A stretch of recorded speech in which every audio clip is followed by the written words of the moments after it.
Hello friends, welcome back to my channel. Friends, మా ఛానల్ని మీరు ఫస్ట్ టైం చూస్తున్నట్లయితే తప్పకుండా సబ్స్క్రైబ్ చేసుకోండి. పక్కనే ఉన్న బెల్ ఐకాన్ని క్లిక్ చేసి ఆల్ ఆప్షన్ని సెలెక్ట్ చేసుకోండి. ఫ్రెండ్స్, ఈ వీడియో చాలా ఇంట్రెస్టింగ్గా ఉండబోతుంది. తప్పకుండా చివరి వరకు చూడండి. ఇక స్టోరీలోకి వెళ్ళినట్లయితే ధీరజ్ తిట్టడంతో ఇక ప్రేమ తన పుట్టింటికి వెళ్తుంది. ఇక అది చూసిన ధీరజ్ చాలా బాధపడుతూ ఉంటాడు. ఇదేంటి, ఈ తింగర్ది ఏదో కోపంలో అన్నంత మాత్రాన వాళ్ళ పుట్టింటికి వెళ్ళిపోయిందేంటి అని చెప్పి ఇక ధీరజ్ అనుకుంటూ ఉంటాడు. ఇంతలోనే ప్రేమ, నేను ధీరజ్ తిట్టగానే ఇక్కడికి వచ్చాను. మళ్ళీ మా వాళ్ళు చూస్తే నన్ను ఇంట్లో నుండి వెళ్ళనివ్వరు, వెళ్ళిపోతాను అని చెప్పి ప్రేమ తిరిగి మళ్ళీ రామరాజు ఇంటికి వస్తూ ఉండగా ఇంతలోనే భద్రావతి, సేనాపతి ఇద్దరూ కూర్చొని మాట్లాడుకుంటూ ఉంటారు. ఇక ప్రేమ అది చూసి, ఇదేంటి, వీళ్ళు ఇంత రాత్రి అవుతున్నా ఇద్దరే కూర్చొని మాట్లాడుకుంటున్నారేంటి, ఏ విషయం గురించి అయి ఉంటుంది అని చెప్పి ప్రేమ చాటుగా వెళ్ళి భద్రావతి, సేనాపతి మాటలు వింటూ ఉంటుంది. ఇక భద్రావతి, ఒరేయ్ సేన, ఆ నర్మద గవర్నమెంట్ జాబ్ చూసుకొని మన మీద విర్రవీగింది. ఇప్పుడు ఏం జరిగిందిరా? ఆ నర్మద జాబు పోయింది. ఇక వాళ్ళ ఇంట్లో వాళ్ళందరూ నర్మదని ఆశయించుకుంటారు. దాని పరువు పోయింది. ఇక ఆ నర్మద మన జోలికి రావాలంటేనే ఒక పక్క వణుకు పుట్టించాము అని చెప్పి ఇక భద్రావతి, సేనాపతి అతని చేత నర్మదకి లంచం విప్పించినట్టు అన్నీ మాట్లాడుకోవడం ప్రేమ విని ఒక్కసారి స్టన్ అవుతుంది. ఇక వెంటనే ప్రేమ తన ఫోన్ తీసి భద్రావతి, సేనాపతి మాటలన్నీ వీడియో తీసి ఇక ఆ వీడియోని, అంటే నర్మదక్క జాబ్ పోవడానికి కారణం వీళ్ళే అన్నమాట. ఇంతలా కక్షగట్టి ఇంతకి బరి తెగిస్తారా? ఇప్పుడు ఈ వీడియోని అందరి ముందు బయట పెడితే నర్మదక్క ఏ తప్పు చెయ్యలేదని అందరి ముందు నిరూపించవచ్చు అని చెప్పి ఇక ప్రేమ వెంటనే సైలెంట్గా అక్కడి నుండి బయటికి వస్తుంది. ఎలా, ఈ వీడియో ఎవరికి చూపించాలి? నర్మదక్క ఇప్పుడు చాలా బాధపడుతూ ఉంటుంది. ఎలా వెళ్ళాలి? సాగర్ బావ కూడా అక్కడే ఉంటాడు అని చెప్పి ఇక ప్రేమ అనుకుంటూ ఉండగా ఇంతలోనే నర్మద గార్డెన్లో ఒక చోట కూర్చొని బాధపడుతూ ఆలోచిస్తూ ఉంటుంది. ఇది చూసిన ప్రేమ, ఏంటి అక్క రూమ్లో లేకుండా బయట గురించి ఆలోచిస్తుంది, అంటే ఉద్యోగం గురించే ఆలోచిస్తుంది. ఎలాగైనా అక్కకి సహాయం చేయాలి అని చెప్పి వెంటనే ప్రేమ ఆ ఫోన్ తీసుకొని నర్మద దగ్గరికి వెళ్తుంది. ప్రేమని చూసిన నర్మద, ఏంటి ప్రేమ, ఇంకా నిద్రపోలేదా? ఇంత రాత్రి అవుతున్నా ఇక్కడేం చేస్తున్నావు? వెళ్ళి పడుకోమ్మా, నీ ఆరోగ్యం ఏమైపోతుంది అని నర్మద అనగానే అప్పుడు ప్రేమ, అదేంటక్క, నేను కాకుండా నువ్వు కూడా నిద్రపోకుండా ఆలోచిస్తున్నావు, అంటే నీ ఉద్యోగం గురించే కదక్క. చూడక్క, నేను కూడా నీ ఉద్యోగం గురించే ఆలోచిస్తున్నాను. ఏ తప్పు చేయని నువ్వు ఎందుకక్క అంతలా బాధపడుతున్నావు? చూడు, నువ్వు నిర్దోషివని రేపు తెలిసేలా నేను చేస్తాను అని ప్రేమ అనగానే అప్పుడు నర్మద, ఏంటి ప్రేమ, ఏం మాట్లాడుతున్నావు అనగానే అప్పుడు ప్రేమ, అవునక్క, నువ్వు అనుకున్నట్టే భద్రావతి అత్త, నాన్న ఇద్దరూ కలిసి నీ జాబ్ పోవడానికి కారణమయ్యారు. ఇదిగో అతనికి లంచం ఇచ్చినట్టు మా అత్తయ్య, నాన్న మాట్లాడుకుంటుంటే ఆ మాటలన్నీ చాటుగా వీడియో తీశాను. ఈ వీడియోని నువ్వు పోలీసులకి చూపిస్తే నిర్దోషమని నిన్ను నిరూపిస్తారక్క. ఈ వీడియో తీసుకువెళ్ళి చూయించక్క, ఎవరికీ తెలియకూడదు అని చెప్పి ప్రేమ అనగానే అప్పుడు నర్మద, సరే ప్రేమ, చాలా థ్యాంక్స్, నా ఉద్యోగం పోకుండా కాపాడావు, నువ్వు నా చెల్లెలివి అని చెప్పి ఇక నర్మద, ప్రేమ చాలా సంతోషపడుతూ ఉంటారు. ఇంతలోనే ఉదయం అవుతుంది. నర్మద రోజులాగానే ఆఫీస్కు వెళ్తుంది. ఇంతలోనే అక్కడికి వచ్చిన సిఐడి ఆఫీసర్ నర్మద దగ్గరికి వచ్చి, చూడు నర్మద, మీరు లంచం తీసుకుంటూ రెడ్ హ్యాండెడ్గా దొరికిపోయారు.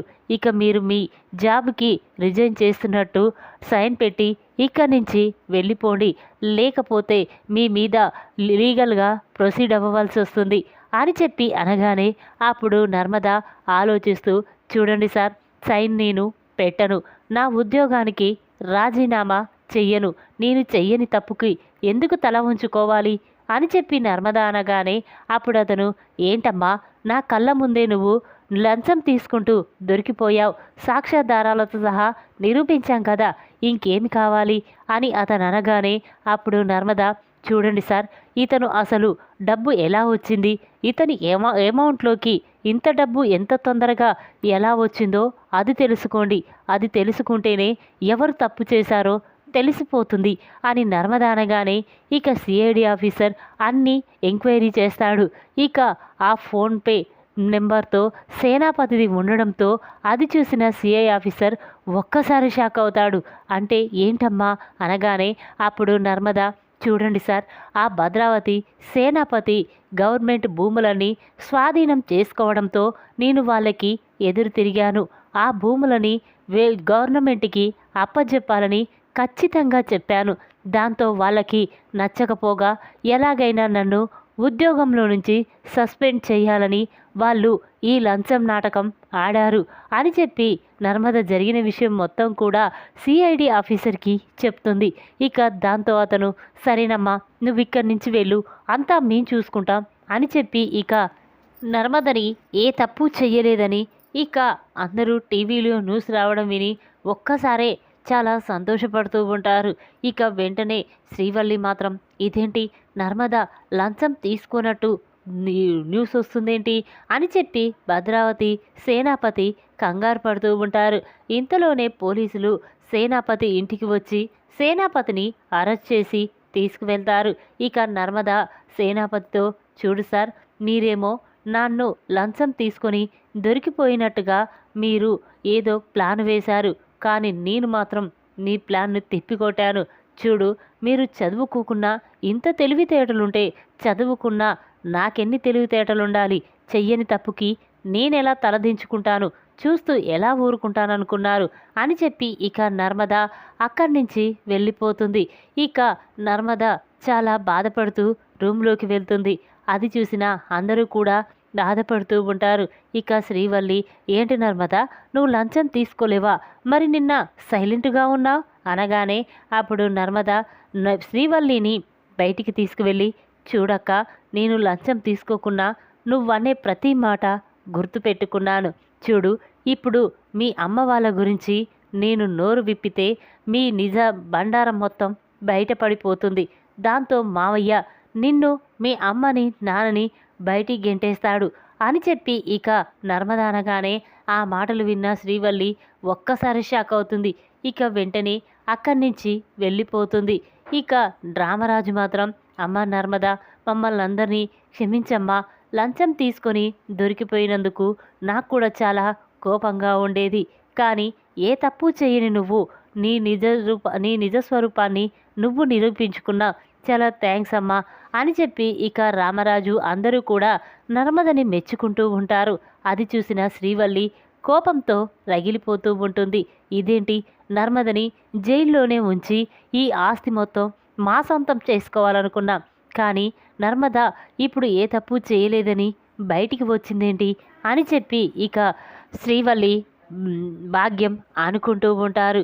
ఇక ఇదిలా ఉండగా నర్మద నిర్దోషిగా బయటికి వచ్చినందుకు సాగర్ మాత్రం చాలా బాధపడుతూ ఉంటారు. ఇక భద్రావతి నర్మద గురించే ఆలోచిస్తూ చాలా కోపంతో రగిలిపోతూ ఉంటుంది. ఒసై నర్మద, నా తమ్ముణ్ణే నువ్వు పోలీసులకి పట్టిస్తావా, అసలు నీవెంత, నీ బ్రతుకెంత, నువ్వు నా తమ్ముణ్ణి పోలీసులకు పస్తేస్తే నేను చూస్తూ ఎలా ఊరుకుంటాననుకున్నావే అని చెప్పి ఇక భద్రావతి నర్మద మీద కోపంతో రగిలిపోతూ, వెంటనే ఏదైనా చెయ్యాలి, ఆ నర్మదని ఏదో ఒకటి చెయ్యాలి, లేకపోతే నా పగ చల్లారదు అని చెప్పి భద్రావతి ఆలోచిస్తూ ఉండగా ఇంతలో భద్రావతికి ఒక ఆలోచన వస్తుంది. వెంటనే తన ఫోన్ తీసి కొంతమంది రౌడీలకి ఫోన్ చేస్తుంది. భద్రావతి నుండి ఫోన్ రావడంతో రౌడీలు ఫోన్ లిఫ్ట్ చేసి, చెప్పండి మేడం అనేసరికి అప్పుడు భద్రావతి, చూడండి, మీకు కావలసినంత డబ్బు నేనిస్తాను, కానీ ఒక అమ్మాయి ఫోటో పంపిస్తున్నాను, ఆ అమ్మాయిని లోకంలోనే లేకుండా చెయ్యాలి అని భద్రావతి చెప్పగానే అప్పుడు రౌడీలు, సరే మేడం పంపించండి అనగానే ఇక భద్రావతి నర్మద ఫోటో పంపిస్తుంది. అది చూసిన రౌడీలు ఒక్కసారి స్టన్ అవుతారు. మేడం, తను రామరాజు గారి రెండవ కోడలు. తనకేదైనా జరిగిందంటే రామరాజు గారు మమ్మల్ని ప్రాణాలతో ఉంచరు. మేమేమీ చెయ్యలేం మేడం అని చెప్పి అనగానే అప్పుడు భద్రావతి, చూడండి, మీకు ఏం జరిగినా నేను చూసుకుంటాను. ఎంత డబ్బు కావాలన్నా నేనిస్తాను. కానీ దీన్ని మాత్రం ఉంచకూడదు అని భద్రావతి చెప్పగానే అప్పుడు రౌడీలు, సరే మేడం, డబ్బంటున్నారు కదా అని చెప్పి ఇక ఫోన్ పెట్టేస్తారు. ఇక రౌడీలు నర్మద కోసమే ఎదురు చూస్తూ ఉంటారు. ఇంతలోనే నర్మద రోజులాగానే ఆఫీస్కి బయలుదేరుతుంది. కాస్త దూరం వెళ్ళేసరికి రౌడీలు నర్మదకి ఎదురుగా వచ్చి నిలబడతారు. అది చూసిన నర్మద, ఏయ్, ఎవర్రా మీరు? దారికి అడ్డుగా వచ్చారేంటి? పక్కకి తప్పుకోండి అనగానే అప్పుడు వాళ్ళు, చూడు, పక్కకి తప్పుకోవడానికి రాలేదు, నిన్ను తప్పించడానికి వచ్చాం అని చెప్పి రౌడీలు నర్మద వెంట పడుతూ ఉంటారు. అది చూసిన నర్మద వెంటనే అక్కడి నుంచి పరిగెడుతూ ఉంటుంది. ఇక రౌడీలు నర్మద వెంట పడుతూ ఉండగా నర్మద కాస్త దూరం పరిగెత్తి ఒక చోట కింద పడుతుంది. ఇక అది చూసిన రౌడీలు, ఏయ్, ఎక్కడికి తప్పించుకుంటావే మా చేతిలో నుంచి అని చెప్పి రౌడీలు నర్మదని పట్టుకొని ఇక కొట్టబోతూ ఉంటారు. ఇంతలోనే అటుగా వెళ్తున్న రామరాజు నర్మదను చూసి ఒక్కసారి స్టన్ అవుతాడు. ఇదేంటి, రౌడీలు నర్మదను కొడుతున్నారేంటి? ఏం జరిగింది అని చెప్పి వెంటనే రామరాజు అక్కడికి వెళ్ళి ఇక ఆ రౌడీలను కొట్టి, ఏయ్, ఎవర్రా మీరు? నా కోడల్ని ఇలా చేయడానికి ఎంత ధైర్యంరా మీకు అని చెప్పి రామరాజు ఆ రౌడీలను పట్టుకొని, చెప్పరా, ఎవరు మీ చేత ఈ పని చేయించారు? నిజం చెప్తారా లేక పోలీసులకి పట్టించమంటారా అనగానే అప్పుడు రౌడీలు, సార్, మీకు దండం పెడతాం, మమ్మల్ని వదిలిపెట్టండి. డబ్బు కోసం ఆశపడి మేము ఇలా చెయ్యబోయాం. ప్లీజ్ సార్, వదిలేయండి అనగానే అప్పుడు రామరాజు, చెప్పండ్రా, మీ చేత ఇది ఎవరు చేయించారు? చెప్తేనే వదిలేస్తాను అని రామరాజు అనగానే ఇక రౌడీలు, సార్, ఈ పని చెయ్యమన్నది భద్రావతి గారు అని చెప్పడంతో ఇక వాళ్ళందరూ రామరాజు ఒక్కసారి స్టన్ అవుతారు. ఏంటి, మిమ్మల్ని నర్మదని చంపమని చెప్పింది భద్రావత? తన సంగతి ఇప్పుడే చెప్తాను అని చెప్పి ఇక రామరాజు చాలా కోపంగా ఇంటికి వెళ్తాడు. ఇక రామరాజును చూసిన భద్రావతి, ఇదేంటి, వీడు ఇంత కోపంగా ఉన్నాడేంటి అనుకుంటూ ఉండగా రామరాజు, ఒసై భద్రావతి, ఎంత ధైర్యం ఉంటే నా కోడల్నే చంపాలని చూస్తావా? నా కోడలు ఏ తప్పు చెయ్యకుండా తనని లంచం పేరు మీద జైల్లో పెట్టించాలని చూస్తావు. అంతేకాకుండా ఇప్పుడు నా కోడల్ని శాశ్వతంగా మా నుండి దూరం చెయ్యాలని చూస్తావా అని చెప్పి ఇక రామరాజు భద్రావతి దగ్గరికి వెళ్తూ ఉంటాడు. అది చూసిన విశ్వ, చూడండి అంకుల్, అత్తయ్య ఏ తప్పు చేసినా మీరు మాత్రం అత్తయ్యని ఏదన్నంటే ఊరుకోను. అసలు నర్మద విషయంలో అత్త ఏ తప్పు చేయలేదు అని చెప్పి విశ్వ అంటూ ఉంటే అప్పుడు భద్రావతి మాత్రం, చూడు రామరాజు, ఇప్పుడు నువ్వు నా మీదికి వస్తే నేను కేసు పెట్టి నిన్ను జైల్లో పెట్టిస్తాను అనగానే అప్పుడు రామరాజు, ఏంటే నువ్వు పెట్టించేది? చెయ్యి, పోలీసులకు ఫోన్ చెయ్యి, నీ మీదనే నేను కేసు పెడతాను. నా కోడల్ని చంపాలని చూసింది ఈ భద్రావతే అని చెప్పి రామరాజు అంటూ ఉంటే అప్పుడు భద్రావతి, అయినా ప్రూఫ్స్ లేనిది పోలీసులు అరెస్ట్ చేయరుగా అనగానే అప్పుడు రామరాజు, చూడు, రౌడీలు మాట్లాడుతూ ఉంటే ఆ వీడియో తీసుకున్నాను. ఇప్పుడు ఈ వీడియోని పోలీసులకి పంపిస్తే నిన్ను అరెస్ట్ చేసి జైల్లో పెట్టిస్తారు. చచ్చినన్ని రోజులు నువ్వు ఆ జైల్లో ఉండవలసి వస్తుంది అని రామరాజు అంటాడు. ఆ మాటలు విన్న భద్రావతి ఒక్కసారి స్టన్ అవుతుంది. అది చూసిన ప్రేమ, ఏంటత్తా, ఇంత నీచానికి దిగజారుతారా? అయినా నర్మదక్క కూడా నాలాంటిదే కదా, కూతురు లాంటిది. అలాంటి అక్కని ఇలా ఎలా చెయ్యాలనిపించింది? మనసు ఎలా వచ్చింది అని చెప్పి ఇక ప్రేమ అంటూ ఉంటే అప్పుడు భద్రావతి, చూడే, ఈ రామరాజు కుటుంబం నా కుటుంబాన్ని నాశనం చేసింది, సంతోషం లేకుండా చేసింది. 22 ఏళ్ల క్రితం ఈ రామరాజు నా చెల్లెల్ని నాకు దూరం చేశాడు. వీడి కొడుకు నా మేనకోడల్ని దూరం చేసి మాకు తీరని దుఃఖాన్ని మిగిల్చాడు. అందుకే ఈ రామరాజు కుటుంబం ఎప్పుడూ సంతోషంగా ఉండకూడదనే నేను ఇలా చేశాను. చూడు, ఎప్పటికీ ఈ రామరాజుని మరచిపోను. ఏదో విధంగా ప్రతి క్షణం ఇతన్ని బాధ పెడుతూనే ఉంటాను. నీ కుటుంబం సంతోషంగా ఉండకుండా చేస్తాను అని చెప్పి ఇక భద్రావతి అంటూ ఉంటుంది. ఈ విధంగా సేనాపతి భద్రావతి మాటలు చాటుగా విని నర్మద ఏ తప్పు చేయలేదని నిరూపించిన ప్రేమ భద్రావతి చెంప పగలగొట్టి అసలు నిజాన్ని బయటపెట్టిన రామరాజు. ఈ వీడియో కనుక మీకు నచ్చినట్టయితే లైక్ చేయండి. మరిన్ని వీడియోల కోసం మా ఛానల్ని తప్పకుండా సబ్స్క్రైబ్ చేసుకోండి. Thanks for watching.